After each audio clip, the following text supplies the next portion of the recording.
día, como sempre, un saúdo para todos aqueles que nos escoitades desde Radio Filispín e hoxe estamos con Manuel Mogue para falar do documental Camarada Fraga, Memoria dun fascista. O primeiro que che preguntaría é, que quizáis estén preguntando moita da xente que nos escoita, por que a día de hoxe un documental de Manuel Fraga que relevancia ten, se da que a día de hoxe temos que recordar a este persoaxe. Sí, bueno, isto foi unha iniciativa da Comisión pola Recuperación de Memoria Histórica da Coruña. Collimos un pouco a data porque o 23 de novembro pasado de 2022 cumpríase o centenario do nacemento de Fraga. Tiñamos previsto, como así foi, bueno, pues, que todos os medios de comunicación iban dar a versión a cara A, ¿no?, do disco da vida de Fraga, contando pues, que Fraga foi un patriota, unha persoa que no Consello de Ministros estaba de Franco, pero que pasaba por ali, que foi que trouxo a lei de prensa, etcétera, etcétera. Es decir, a cara A.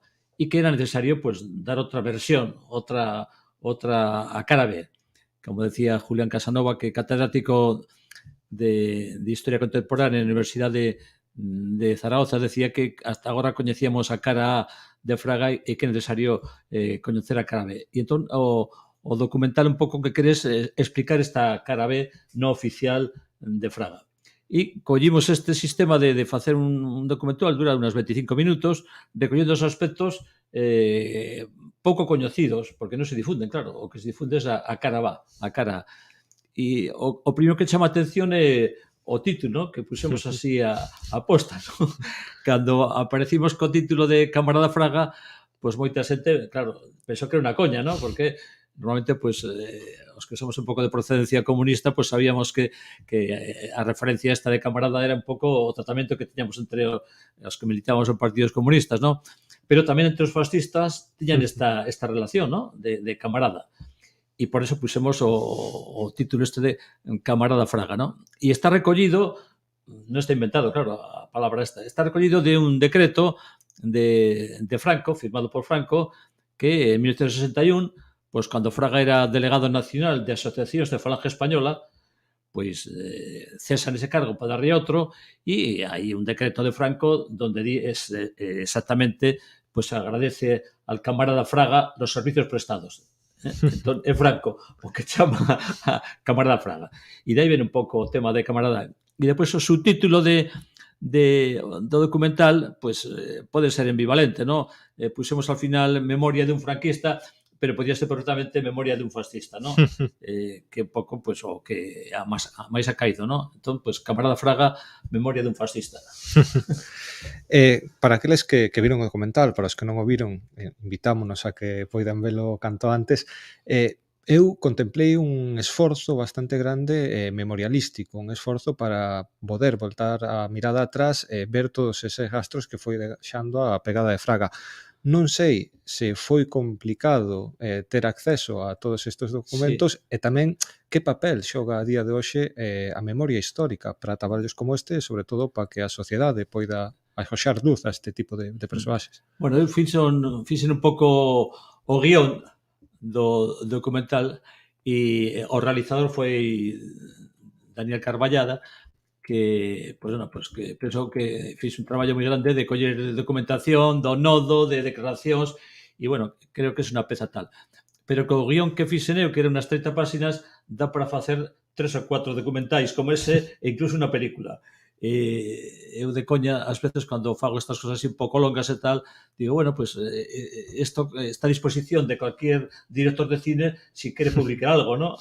Fixo o mismo tamén cando saliu por aí, pues, varios series de televisión que falaban de Juan Carlos, ¿no? Da vida de Juan Carlos e tal.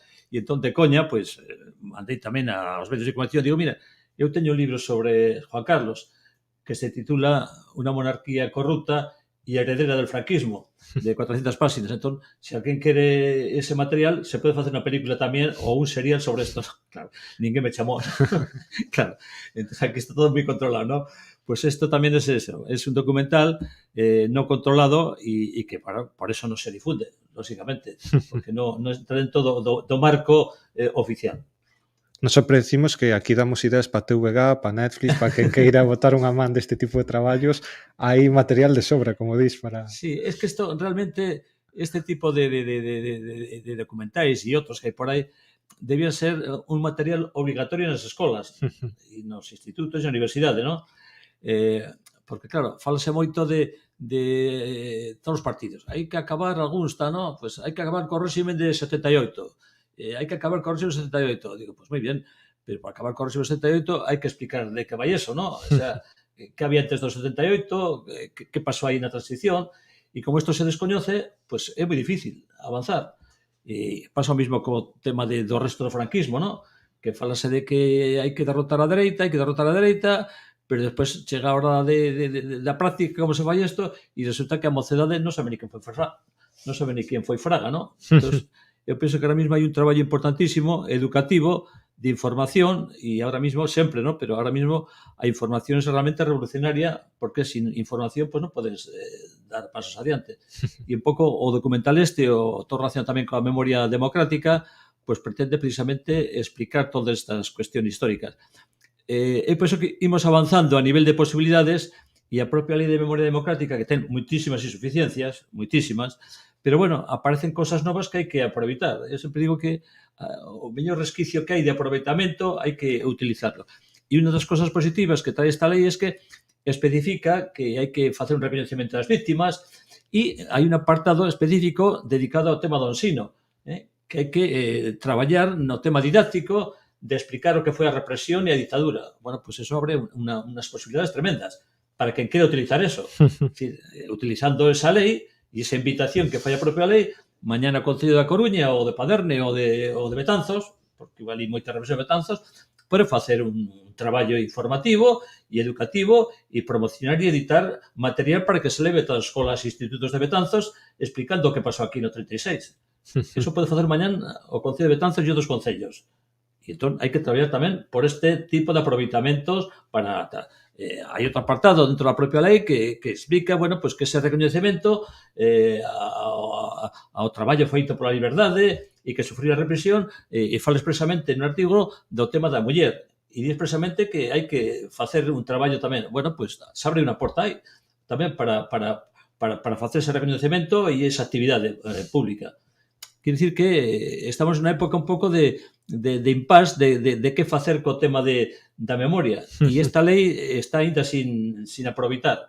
Incluso cando eu falo así con xente que coñezo, ¿no? De cargos públicos do PSOE, da Coruña e de outros sitios, digo, bueno, pues oye, que xa esta lei pues dá o traballo feito, ¿no? E mirade que esta lei, pues o promotor, o PSOE, tal, e Pedro Sánchez, e xa sabedes, digo, no boletín oficial del Estado, e hai que ler o que pone no boletín oficial del Estado, que eso va a misa e hai que cumplirlo. Por exemplo, pues moitos temas que hasta agora pues eran tabús, pues ahora resulta que non son tan tabús. Na Coruña, quen coño iba a falar hai 20 anos, hai 5 anos, do tema de Barrié? Joder, pues Barrié de la Maza, un benefactor, Fundación Barrié, que da becas, non sei que, non sei cuantos, quen iba a atreverse a falar de Barrié?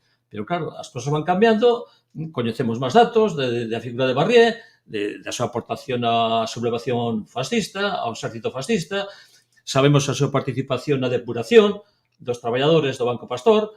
Eu, pues, tomei a molestia de ir ali ao arquivo do Reino de Galicia, no Salir de San Carlos, e pedía a carpeta do Goberno Civil, que sabía que era ali onde estaba un pouco as entrañas da represión, e atopei ali 10 escritos asignados polo propio Barrié, donde decía que colaborando no traballo de depuración, textualmente, emprendido, sí, sabía de que iba, pues que esta empresa traballaba tamén por esa depuración e daba a continuación, en cada uno destes 10 escritos, a relación de traballadores do Pastor, pues que a un abrían expediente para mandarlo a C, o cambiaban de destino, a outro despedían, etcétera, etcétera. Bueno, pues eso era unha cosa desconocida. Ese papel de Barrié como participante na represión, como depurador, e coa súa firma ali, os escritos, pues é desconocido. E despois, claro, o tema de Meirás tamén facilitou moito as cousas. Pues, o tema de Meirás tardamos 40 anos en conseguir a unanimidade. pero a primeira proposta, a primeira moción para a pedir a devolución de Pazo de Meirás foi 41 anos, en 1982. Presentamos como Esquerda Galega, en o Concello da Coruña. Nos tomaron de coña, bueno, onde van estes? 1982, o Pazo de Meirás é un regaliño e un agasallo, e isto non se devolve, é de Franco. E estivemos así anos e anos. Pasa, claro, non hai que abandonar, e estivemos un ano e outro, e ao final resulta que conseguimos unanimidade. O Partido Popular tamén, con un alcalde como Moncho, en Sada, que estivo 25 anos dicindo que o Pazo de Meirás é dos francos, e ao final, pues, o PP tamén se sumou. Bueno, pues moi bien. Aproveitando esa vía que se abría aí, co tema de Barrié, que foi un dos impulsores desta xunta por Pazo del Caudillo, pues claro, eso foi unha cosa moi importante, en Sada, e presentamos tamén unha proposta de moción, aprobouse e resulta que en Sada Barrié Ose non ten o título de fillo adoptivo ni unha avenida en Sada. Co voto a favor do PSOE. O voto a favor do PSOE. Bueno, se ahora collemos a Lei de Memoria Democrática, no artículo 41, aparece as persoas que se lle quita a distincións, os títulos nobiliarios, por su pasado franquista e por atentar contra as liberdades democráticas. E aí está Pedro Barrié. Por lo tanto, en aplicación da propia lei elaborada polo propio PSOE, pues teñen que quitarse todas as distincións a Barrié na Coruña. Ten 8. A Avenida Pedro Barrié, o dique de abrigo Pedro Barrié, un retrato, fillo adoptivo, 8 distincións. Non se atreven. Bueno, pues hai que avanzar. Quer dicir que estamos na situación de a ver que podemos facer con esta lei, e o fundamental agora e sempre é o tema da presión e da mobilización cívica. Si esperamos que a ver si a lei pues, ten efectos, ou a ver se interpretan a lei de así ou alá, pues non é o camiño. Hai que acompañar a iniciativas institucionais ca mobilización cívica, e en eso estamos. De feito, neste eido vemos como ti mesmo dis que existe, pues, digamos que pode quedar curta a lei, pero vemos exemplos no que o PSOE e o PP especialmente nuns concellos actúa dun xeito, pero noutros parece que pode ser máis activo mesmo a participar neste tipo de iniciativas. Non sei moi ben como se explica isto. Quero dicir, ferramentas hai, pero parece que se en sectores máis progresistas ou a mesma poboación non presiona, existe un aseiro un pouco... Sí, hai contradicciones moi grandes entre a actuación, porque, claro, depende tamén dos concellos e depende do momento. Ahora estamos en un momento ás portas das novas eleccións municipais e ni Dios se quere mollar, dicindo, es que isto, claro, isto non dá moito votos, sino incluso pode restar votos, meterse con temas así, temas delicados. O caso de Fraga é un exemplo concretísimo, ¿no? De esas divergencias, ¿no? O vivimos hai pouco, ¿no? En Cambados, por exemplo, que unha alcaldesa do PSOE en 2017 retiraron a Fraga a distinción que tiña, a alcaldesa do PSOE. E despois, hai 4 anos, en 2019, conseguimos que en Ferrol aprobouse o 25 de abril. O 25 de abril de 2019, o colectivo de presos e presas políticos de Ferrol na dictadura, estive ali no cárcere cando estive en Ferrol, e presentamos unha moción pensando que non había recorrido. Dice, bueno, seguro que non se aproba, ¿no? Pero bueno, presentamos a todos os grupos municipais unha moción, porque previamente fixemos unha campaña informativa, previamente a esa presentación de moción, esa campaña titulábase "Non queremos ao camarada Fraga como fillo adoptivo", que tamén un pouco a xente diría, bueno, non queremos ao camarada Fraga como fillo adoptivo porque é fillo adoptivo en moitísimos sitios. E entón presentamos a moción en Ferrol e aprobouse. Con voto a favor do PSOE, do Bloque e de Ferrol en Común. Bueno, pues Fraga xa non é fillo adoptivo de Ferrol. Moi ben. Despois de eso, dixemos, bueno, vamos a tirar un pouco para adiante, a ver que pasa por aquí, pola zona da comarca de Ferrol, a ver onde podemos pescar. Pois aquí en Cedeira. Está tamén o camarada Fraga con unha avenida e fillo adoptivo. Bueno, pois fomos a Cedeira, tamén. Proposta de moción. Aprobouse tamén en Cedeira. E quitamos a Fraga en Cedeira, a alcaldía do PSOE con maioría absoluta. Sí, non tiña que negociar con nada. Podían aprobado. Bueno, armouse un follón de medo, claro. Ao día seguinte de aprobarse estas mocións, pois claro, xa enseguida empezaron a moverse, Paco Vázquez xa empezou a facer declaracións, entrevistas no ABC, dicindo que pasaba aquí, están tolos ahora con meterse con Don Manuel, e tal. Bueno, entón, os medios de comunicación inmediatamente onde foron? Pois ao secretario xeral do PSOE a preguntarle que pasaba aquí, co PSOE. Foron donde Gonzalo Caballero a preguntarle, pero que pasa? E Caballero fixe unha resposta estupenda. Dixo, non, aquí hai que distinguir o Fraga, presidente da Xunta, non sei canto, do Fraga ministro de Franco. Como fillo do tío de Ferrol, foi concedida en 1965. E o mérito de Fraga daquela era que era ministro da ditadura. E Coruña o mismo. Tamén é fillo adotivo desde 1968. Bueno, entón, Caballero xa cortou un pouco o debate e dixo, non, totalmente de acordo co fixeron os compañeros do PSOE en Cedeira e en Ferrol. Despois destos éxitos, pues fuimos a Coruña e o 6 de maio de 2019, faltaban poucos días para as eleccións municipais de hai 4 anos, presentamos tamén unha moción e aprobouse non retirar a Fraga o título filiativo, sino iniciar o expediente. Entón, cando inicias o expediente, ou faz unha comisión. Pois estamos falando dos persoeiros desa dictadura franquista que permanecen con distincións en Betanzos. Concello que temos que recordar que tería todo na súa man para solucionar isto. Sí, pasa moitas veces eso, ¿no? Que hai concellos con maioría absoluta pues que toman unha decisión e outros do mesmo partido que toman outra. En Cedeira, a maioría absoluta do PSOE toman a decisión de quitar distincións a Manuel Fraga, porque foron concedidas as distincións na dictadura. E no caso de Betanzos, por exemplo, pues Fraga tamén ten a medalla de prata concedida na dictadura, cando era ministro de Franco, ese era o mérito, ser ministro de Franco, e sigue aí.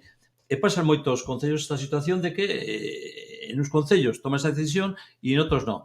Hai unha falta de coherencia tremenda e despois que as direccións dos partidos, tanto a nivel galego como a nivel de todo o Estado, pues miran para outra parte. Es decir, non se atreven a dar uns criterios xerais, sino que deixan que en cada concello un pouco vayan facendo, ¿no? E iso, pues, con esta lei, pues, facilita moitas cosas. É a primeira lei, da de memoria histórica non quedaba concretado, pero é a primeira lei que fala un pouco do réximen franquista como un réximen ilegal. Isto ten unha importancia grandísima. Claro, porque a veces con unha persona decían, bueno, es que isto non está moi claro se había que retirar esta distinción na rúa, porque claro, pero claro, ahora cando dicen que o réximen era ilegal, pois que dicir que todos os nomeamentos dese réximen, definido polas Nacións Unidas en o 46 como un réximen fascista, nos quezamos cando se decide, que era isto, que si unha cosa autoritaria, unha cosa non sei que, dice, mire usted, cando anda con este debate, digo, mire, Nacións Unidas, que di a Nacións Unidas? Pois no 46, unha resolución que di que o que había aquí era semellante ao que había en Alemania, a Alemania nazi e o fascismo de Italia, un réxime fascista. Por lo tanto, Nacións Unidas, aquí había un réxime fascista. Cada un que yo poña os despois calificativos. Bueno, pues o que pasou aquí con esta xente, concretamente con Fraga, es que non se atreven a explicar o papel que xogou dentro do goberno do Estado, ¿no? Que non o poñen como un tecnócrata, que pasaba por ali. No, este era tecnócrata, teña cabeza no Estado, teña o Estado na cabeza, o Estado na cabeza e pasaba por ali. Non pasaba por ali.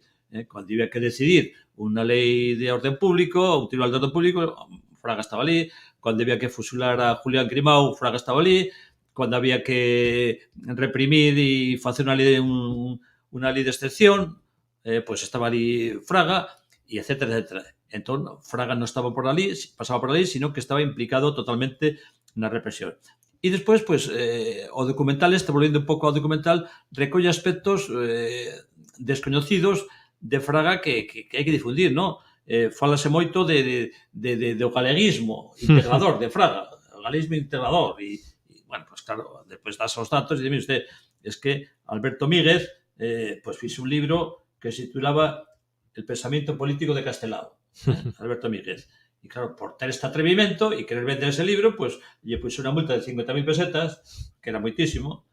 Eu, cando empecé naquela época, gañaba 3.000 pesetas ao mes, pois 50.000 pesetas de multa e depois 6 meses no cárcere por escribir un libro sobre o pensamento político de Castelao. Que pasa? Que despois chega a Fraga a Xunta e das medallas Castelao. Pero que coña é esta? Usted das medallas Castelao cando estuvo prohibiendo todo referente a Castelao. E despois, pues, a figura de Fraga como que trouxe a liberdade de prensa e isto, outra milonga, non? Milonga que non poden incluso informar os propios medios afectados. Es decir, un dos medios máis machacados con multas e peches e todo foi, por exemplo, a Voz de Galicia. E está escrito así no propio... Hai un libro sobre a historia da Voz de Galicia donde contan pues que, por exemplo, pues hubo un artículo de Augusto Asía sobre el idioma galego y fue multada a Xunta de Galicia, la Voz de Galicia, por este artículo de Augusto Asía, que non era revolucionaria, precisamente. E despois as informacións que daba la Voz de Galicia en 1968 das folgas estudiantís do 68 de Santiago, pues tamén un montón de expedientes e multas. Quiere decir que non hubo tal apertura de prensa ni nada de eso, sino que hubo represión e peche de periódicos como o periódico de Madrid. E despois aparece pues, que Fraga pues, era unha boa persoa, xa cando era maior xa daban un pouco esa imagen de que, bueno, pues, que era unha persona moi humana e tal. E claro, hai que lembrar aquí un pouco o papel que xogou Fraga, por exemplo, cando en 1963 había folgas na minería, ¿no? Pues as mulleres do mineiros en Asturias, en Langreo, pues salían na rúa en solidaridade cos seus maridos. Entón, que se ocurriu facer aos fachas? Pues os collen as mulleres, os levaron ao cuartel da Guardia Civil de Langreo e os rapaban ao cero, as mulleres. E preguntaronlle a Fraga a ver que opinaba destas cousas e a contestación foi tremenda. Dixo que eran as piojosas. As mulleres do mineiro. O caso, por exemplo, do estudiante Enrique Ruano, que asesinaron tirándolle da comisaría de policía desde un último piso, pues tamén foi tremendo, ¿no? Cando fixeron un pouco a autopsia e para ver un pouco o cadáver de Enrique Ruano, resulta que lle faltaba aquí un trozo do brazo. Era onde estaba a bala incrustada e entón, para que non aparece eso, apareceu lle faltaba un trozo do corpo onde estaba a bala. Pero non solamente eso, sino que despois Fraga chamou ao pai amenazando, dicindo, bueno, e teña vostede cuidado de non decir nada e caladiño que ten unha filla. É dicir, unas amenazas tremendas. E no caso de Luis Cernuda, que estaba en México e pidió para regresar a España, porque estaba no exilio, e a reacción de Fraga foi terimunda. Dixo Fraga, textualmente, que se quede en México, que aquí ya tenemos bastantes maricones. O sea, unha cosa tremenda, ¿no? Debuxas, por tanto, un Fraga que non é ese papel que nos teñen acostumado a trasladar, que parecía secundario no réxime de Franco, que mesmo non participou na represión.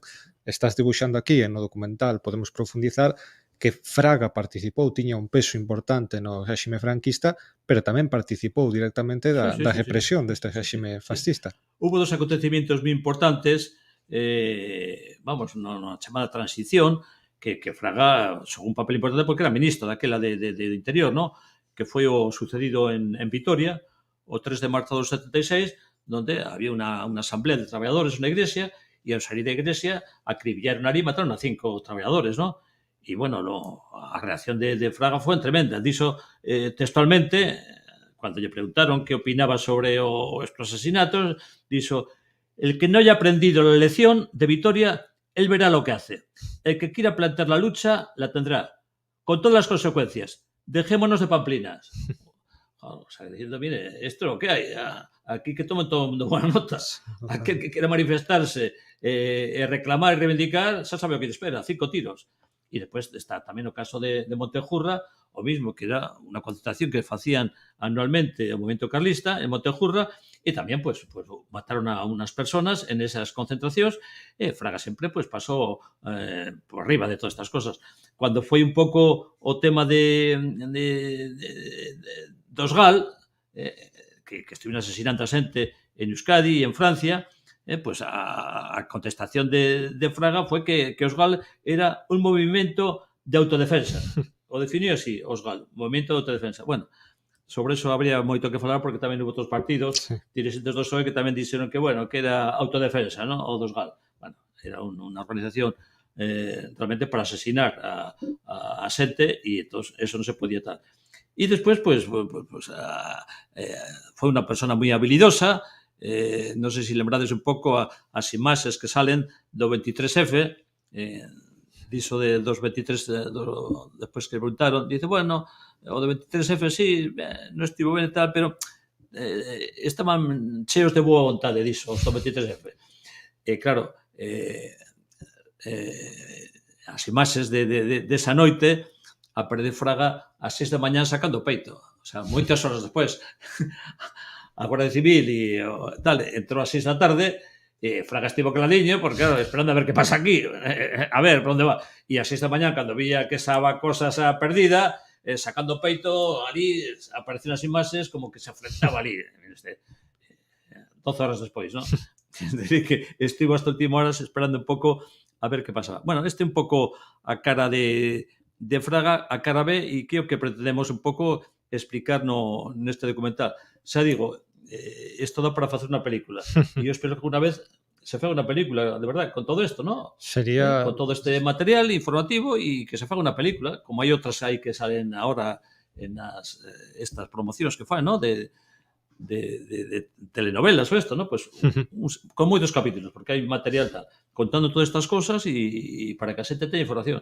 E eu espero que isto no futuro pues, é un material informativo que se pueda, xa digo, pues, visualizar incluso nos propios institutos, ¿no? Isto va a crear efectivamente polémica e por eso xa adiantou o Partido Popular Feijóo que unha das primeiras medidas que van tomar en caso de chegar ao goberno é anular a Lei de Memoria Democrática. Claro, bueno, o que nos faltaba ahora, que según a lei se empece a explicar nos institutos a represión, que fala así concretamente, a lei, de falar da ditadura e da represión da ditadura. Pero claro, imagínate nos institutos mañán que expliquen aquí que na comarca da Coruña, Betanzos, Coruña, tal, que hubo 1000 asesinatos con nomes e apelidos.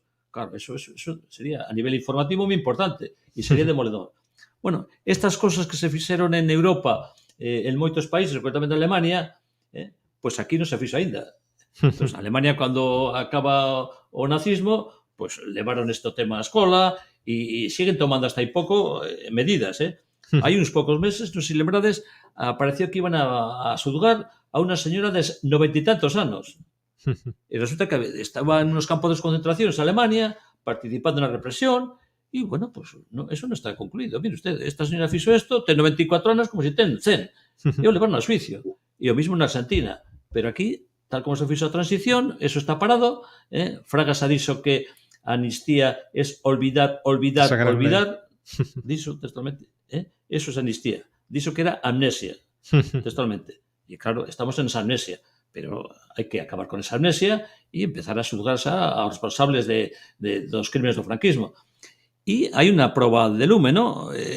Din que ahora con a lei da nova lei, pues se va a xulgar e tal, pero hai que ver un pouco si eso é verdad. E se va a comprobar si é verdad ou non, porque van a seguir presentándose denuncias por crímenes e vamos a ver si se pode xulgar aquí ou temos que continuar indo a Argentina. Claro, hasta ahora ti prestas unha denuncia e dices, sí, pero aquí non temos orden de non admitir nada. Orden do fiscal xeral do Estado. E tú non admitía ninguna denuncia. E tivemos que ir, vamos, eu teño presentado tamén, participando naquela Argentina, como víctima do franquismo, personalmente e pola familia, e tivemos que presentar esa denuncia na embaixada de Argentina en Vigo, e fomos ali, ao consulado. Bueno, pues esa é a prova un pouco de si é verdade o que di a lei, de que se pode aquí xulgar ou hai que ir fora. E iso é un pouco o que está pendente desta lei, comprobar si non chega con que hace unha lei. Pode haber moitas leis, pero o que se necesita é vontade política e que os partidos teñan un criterio coherente. Todos os partidos, sin excepción. É dicir, non se pode reivindicar en un sitio unha cosa e en outro sitio como son dos nosos calada. Non, hai que ter un criterio general. E se non hai credibilidade. En Vigo, pues, por poner un exemplo claro, pues, aos movimientos memorialistas estamos reivindicando desde hai moitísimos anos que a Cruz dos Caídos de Vigo se retire. 12 metros de cruz, vale, moi ben. E todo o mundo, pues, que Abel Caballero non sei que di que son un monumento fascista porque xa está resignificado, que é unha cruz religiosa e tal. Bueno, pues, Abel Caballero, 12 metros de... Pero es que en Pontevedra hai unha cruz de 16 metros, a máis alta de Galicia. Bueno, pues, o que se pide en Vigo de retirar esa cruz, habrá que tamén retirar en Pontevedra. Por eso digo que isto chega para todos, non solamente para uns partidos, sino para todos. Hai que ter unha coherencia e o mismo que defenden un sitio, defenderlo tamén outra. Ter en conta a importancia da memoria neste campo. E a coordinación, cosas que se consiguen nun sitio, temos aí un traballo inmenso, digo eu, desde a Comisión pola Memoria Histórica, de informar, mira, oye, que es que en Corcubión se presentó hai uns meses polo BNG unha proposta para retirar a Pedro Barrié, volviendo a Pedro Barrié, a distinción que tiña de fillo adoptivo de Corcubión e aprobouse, e a alcaldía do PSOE. Bueno, pues eso hai que collerlo e dicir, oye, vamos con esta información de co que fai o PSOE en Corcubión, para que en Coruña tamén tomen nota. Que pasa? Pois que hai unha resistencia en Coruña. Bueno, pois tenemos que ir ganando batallas parciais para chegar un pouco a que na Coruña gañemos tamén esa batalla na Coruña. Pero isto leva tempo, Volvendo a outros nomes, apuntamos aquí que se dé esa batalla tamén en Betanzos e esperemos que cambien os ventos e que se teña unha idea de país no que a memoria democrática teña un papel principal que coido que é vital, importante, para poder ter tamén unha vida democrática xa a día de hoxe. Eu preguntaría por eses cambios de parecer ou esa capacidade case camaleónica de Fraga no que vimos unha evolución que pasa dunha figura importante no franquismo, parece que ao redor da transición incluso chega a pasar como un home moderado ou un demócrata incluso convencido, e cando chega a Xunta parece que é quen de facer que se esqueza todo o seu pasado. Pero no documental hai un momento que para min non é que me chama a atención, pero que sí que coido que é moi representativo, que ese congreso da Alianza no Popular no que os asistentes rematan o acto co grito de Franco, Franco, Franco. Non sei como isto puido permanecer esquecido e tamén que papel teñen os medios de comunicación en todo isto. Sí, claro, que pasa? Cando hai debates sobre un pouco actuacións do Partido Popular, que hai xente, pero como este home do Partido Popular di estas barbaridades? Pero mira, o outro día tal, o Hernando aquel, que ahora xa non está dicindo Hernando, que cosas decía, mira o que decía Fraga, tal. Entón, moita xente di, pero como poden decir estas barbaridades, non? Esta falta de rigor histórico, ¿no? Pues decir, por exemplo, pues que a Guerra Civil foi culpa de Goberno da República, cosas destas que non se sosteñen, pero bueno, é o que se difunde.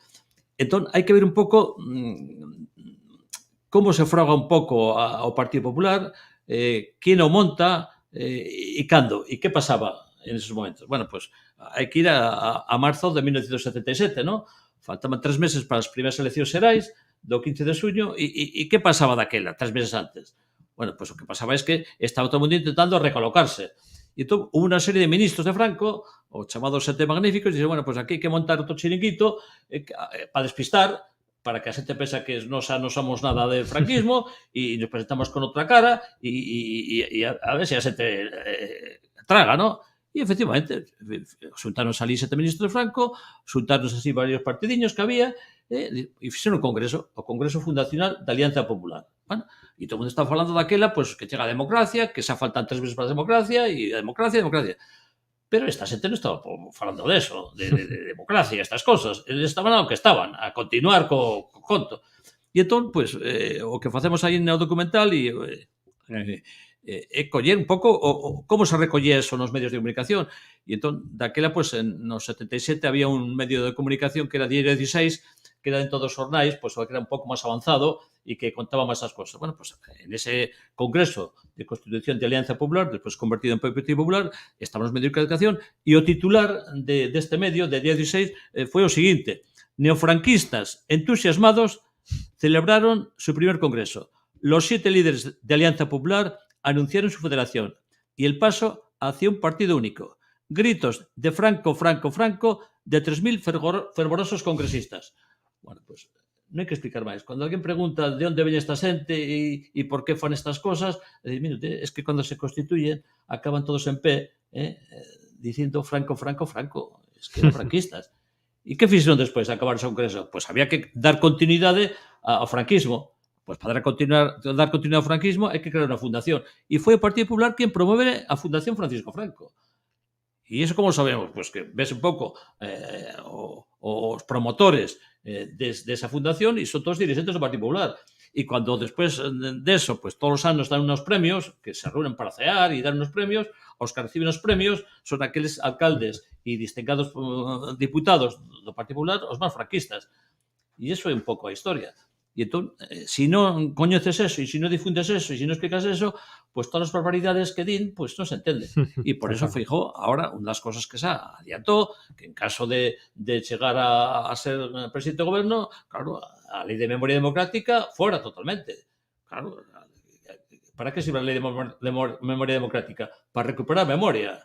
Pero claro, non nos interesa que se explique de onde nacemos nós, ni que se explique que aquí hubo 1000 asesinatos na comarca da Coruña. Esas cosas non se poden difundir. E por eso non quere a lei de memoria democrática.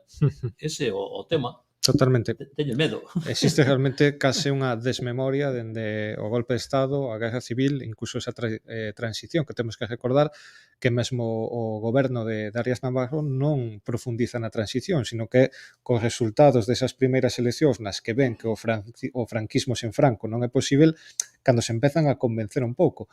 Pero eu, a pregunta que faría é, Fraga en algún momento mostrou arrepentimento ou chegou a pedir perdón por esa cara B, por esa participación na represión? Ese é o tema un pouco de que Fraga en algún momento pues, pediu perdón deses asesinatos. E o recollía moi ben a alcaldesa de Cambados, ¿no? Cuando retiran en Cambados unha escultura de Fraga e preguntan a alcaldesa de Cambados de por qué retiraban esa escultura de Fraga. Esta alcaldesa do PSOE decía textualmente Fraga foi ministra con Franco y existe una ley de memoria histórica que obliga a la retirada de los elementos franquistas de los espacios públicos. Y Fraga nunca repudió los asesinatos cometidos en esa etapa. Esa é a clave.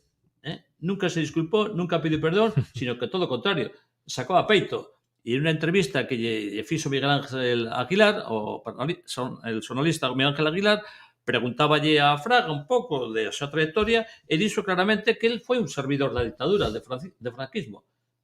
Foi un servidor do franquismo. Bueno, pois se o di él, que foi un servidor do franquismo, pois non hai moito máis que explicar. Foi un falangista, que é outra das cousas que costa moitísimo que a xente entenda. No libro sobre o resto do franquismo en Galicia, pois puse na portada unha cosa que explicase un pouco o que é o franquismo e o resto do franquismo. E entón puse nesa portada do libro pois a Fraga facendo o saludo fascista, non? Bueno, pois a moitísima xente esa fotografía de Fraga levantando o brazo facendo o saludo fascista e uniformados tamén con camisa falangista, pois moita xente pensaba que era unha montaxe, non? Dice, bueno, está ben isto, tal, pois echedes aí un levantando o brazo e a cara de Fraga. Dice, non, es que é unha foto da Esencia F. Ah, sí, é de verdad? Sí, é así. A xente non sabe que Fraga foi fascista 37 anos. Pensa que estuvo uns anos ali despistado, non? Pero despois non, demócrata. Todos os demás anos, non. Fraga foi un fascista 37 anos. Fascista afiliado a Falange. Afilióse a Falange con 15 anos. En 1937. Dixo que era o mellor que había nese momento. Bueno, pois mire usted, é un fascista que estuvo 37 anos levantando o brazo. Non estaba parando o taxi aí levantando o brazo. Totalmente. Estaba exercendo de fascista 37 anos. E esa imaxe de Fraga, pois é demoledora. Eso explica que o libro non se poña nas aparatos das librerías, claro. Os meus libros non existiron nunca. Eu digo de coña, bueno, a librería que poña nos escaparates estos libros merece un premio, non? Claro. Eu entendo, ¿no? Claro, poñer no escaparate un libro que se titule pues una monarquía corrupta y herede del franquismo, pues joder, es que si ponemos esto parece que estamos haciendo propaganda aquí contra la monarquía. Y si arriba, en la portada de ese libro, de una monarquía corrupta y herede del franquismo, pues una foto de Meirás, donde aparece Juan Carlos con Franco dando a man, Franco a Felipe cuando tenía 12 anos, pues claro, sale a repera esto, ¿no? Son libros que non existen. Pero bueno, hai que seguir difundindo isto, ¿no? Dende logo, moito de todo isto que estamos falando, que se profundiza no documental, volvo a insistir, moi recomendável. Non sei ata que punto podemos falar, foi a pregunta que me quedou un pouco a rematar de velo, podemos falar dunha transición e mesmo dun regime democrático no que actualmente parece que estamos sen existir unha visión xusta, sen facer xustiza, sen facer memoria, sen que ningún destos persoeiros chegue nunca a pedir perdón ou realmente a dar a cara por os seus crímenes. Algo moi actual, porque a día de hoxe mesmo estamos vendo como o rei emérito, o chamado rei emérito, siguen no Estado español sen ter un xuizo xusto polos seus crimes, digamos. Eu penso que hai que ser críticos coa forma, o xeito de que se fixo a transición, pero cuidadiño de que non difundamos tampouco a idea como que o que conseguimos foi un regaliño. Claro, que de feito, pode decir, bueno, pues no, al final chegaron nos e dixen, bueno, pues ahora vamos a dar esa democracia e tal. No, mire usted, es que estivemos que estar aí durante moitos anos que cando saímos á rúa a manifestarnos, pois non eran manifestacións, eran saltos, porque teníamos que salir correndo, nos despedirían do traballo, estábamos na cárcere por asociarnos, insultarnos, e entón estivemos así moitos anos. Pero, de feito, a historia real conta todo o contrario. Parece Claro, que foron uns dirixentes claro, que con conviccións democráticas claro, e que o pobo non claro, xogou. entón parece como que isto foi un realidade. Non, isto foi unha conquista. O que temos agora, con tres suficientes, foi unha conquista. E claro, a transición, pois, é o que saiu aí, pois realmente falase moito de transacción. Bueno, pois hubo aí un arregliño, por así decirlo, pero claro, non se tocou as bases do franquismo. En que se nota que non se toca as bases? Coño, pois colles a policía e, bueno, pero todos aqueles que estiveron durante 30 anos torturando, 40 anos torturando a xente, que pasa con eles? Non, continuaron. Non solamente continuaron, sino que recibieron medallas. Pues claro, non se pode pasar de unha dictadura a unha democracia donde os torturadores los demócratas reciban medallas. Pero non solamente recibieron medallas, sino que esas medallas contaron a efectos de xubilación. O caso de Billy el Niño tiña unha xubilación X e además teña unha prima de xubilación por esas medallas que lle deron por ser torturador. Unha cosa alucinante. E vas collendo un pouco todos os restos dos estamentos, esa policía, o exército, continuaron tan ricamente. Todos os militares golpistas continuaron. Pero non solamente eso, sino que a xente que estivo ao frente das academias, que son de, por así decirlo, hai que ensinar os métodos democráticos das academias militares, pois vemos que o que saliu durante moitísimos anos era xente das ideas franquistas. E se colles un pouco a xente que despois firma os manifestos de apoio e de tal a Franco, e de coño, este estivo no director da Academia Militar de Zaragoza, este tal. Es decir, que xa continuaron de educadores dos novos membros da carreira militar a xente por cento franquismo. A nivel de tribunais, exactamente o mismo. Colles as persoas que dan significados, persoas que estaban nas sentencias do Tribunal de Orden Público, do top, e despois continuaron todos colocados no Tribunal Supremo, Tribunal Constitucional, etc.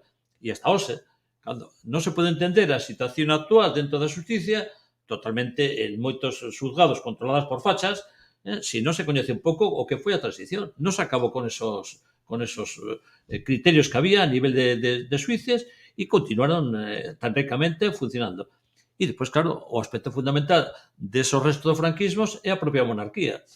Claro, cando no libro falo eu de un pouco de que hai que acabar con os franquismos, non falo limitado solamente a un aspecto. Digo, mire usted, es que o principal resto do franquismo que temos hoxe o rei Juan Carlos e a monarquía. E non hai que inventar nada. Tanto o documental como o libro este do resto do franquismo, os informes que hai, a documentación vai a misa, é dicir, non se pode rebatir, porque é a historia. E entón, ese é o tema. Que puxo a Juan Carlos aí? Por Franco. E por que o puxo? O dixo el. Para que todo quede atado e bien atado para o futuro. Bueno, pois o dixo Franco, e que dixo Juan Carlos cando vai a as Cortes? Pois o que dixo está tamén escrito. Acepto a legitimidade del 18 de julio. Estaba bendiciendo a sublevación militar fascista. Eso é a monarquía que temos. Posta por Franco e que bendiciu o golpe de Estado do 36. Algo que se esquece moitas veces, que aquí non foi o pobo un proceso constituinte o que elixiu a monarquía, sino que a monarquía é heredeira do franquismo e logo de tantear un pouco o terreno foi a que decidiu que, bueno, sí, vamos a avanzar a democracia porque parece que outro camiño máis complicado. Unha anomalía total e absoluta. José Antonio Martín Pallín pues, di que a monarquía ten un virus de origen. Ahora que estamos falando do virus, do coronavirus, pues decía eso, ten un virus de origen. E o virus de origen es que foi diseñada e transmitida por Franco como o herdeiro do franquismo. E neses estamos. Entón, hai que entender eso. E, claro, todos estes temas pues, están blindados porque hai críticas que si o rei ven a non sei que se ven a Galicia, que si ahora que si o Bribón, que non sei que si as regatas, pero o tema de fondo é que os medios de comunicación supermayoritariamente están todos por la continuidad da monarquía. E entón fan críticas e tal, pero a colaterais, a Juan Carlos e tal, pero non van ao tema de fondo. Dime usted, es que a monarquía non se pode aceptar tal porque non foi elegida por ninguén. E a valoración da monarquía, pois estivo facéndose valoracións no CIS hasta aí uns anos. Cando empezou a dar valoración moi negativa, cortouse, xa non se pregunta. Se pregunta polos partidos, non sei que, pero por la monarquía non se pregunta por qué, non interesa. Porque os datos que hai é que é unha valoración moi negativa. Pois punto, se corta. É dicir, é un control total. Y después tiene un aspecto fundamental en estos momentos que vende moi ben, vamos, a monarquía, que o principal defensor nestes momentos da continuidade da monarquía é un partido que se presenta como partido de esquerda, o PSOE.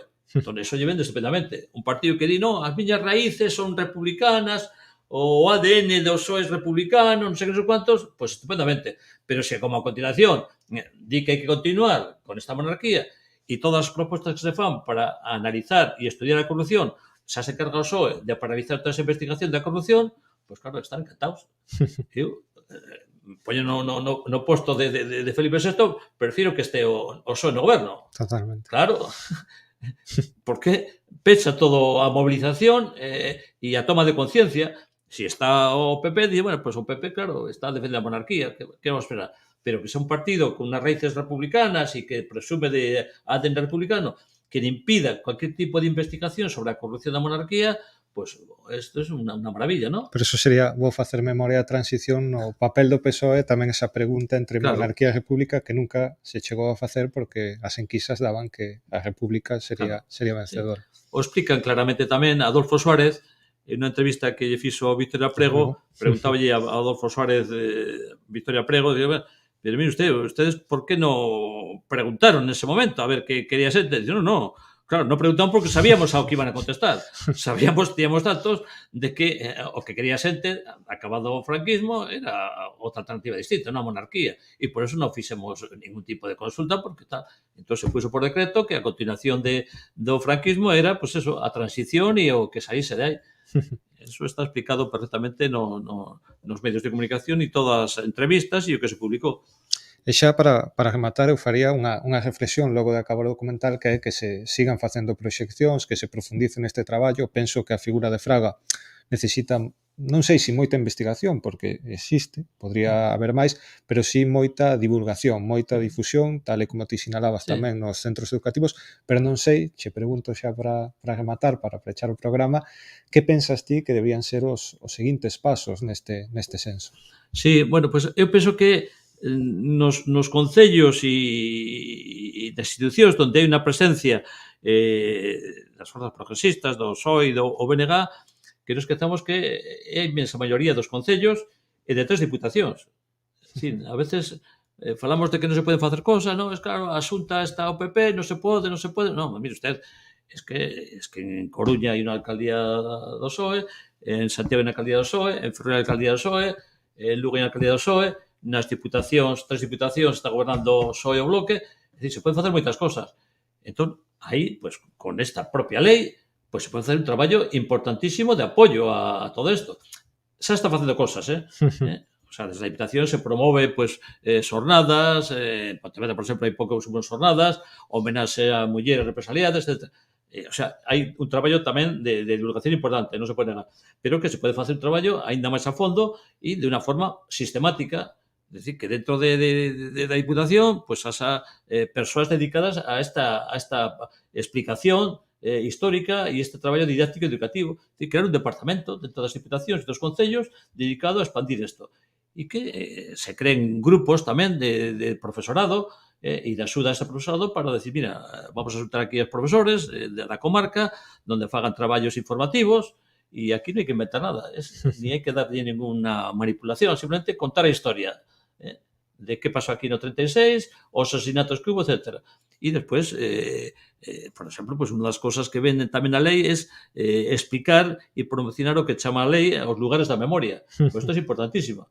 Pasárome onte uns familiares de Euskadi de un periódico que viña de que esta semana pasada organizado e promovido polo goberno navarro, presidencia do PSOE, pois están facendo unos recorridos dos institutos para visitar unha zona da represión.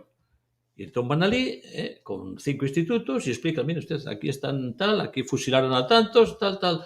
E depois outra tanda de outros 5 institutos. Joder, eso es importantísimo. O sea, que explicar a xente os lugares da memoria, pois eso é fundamental. Eu participei que me invitaron de un instituto da Coruña, a través do profesor, que tiene esta actividade programada, ¿no?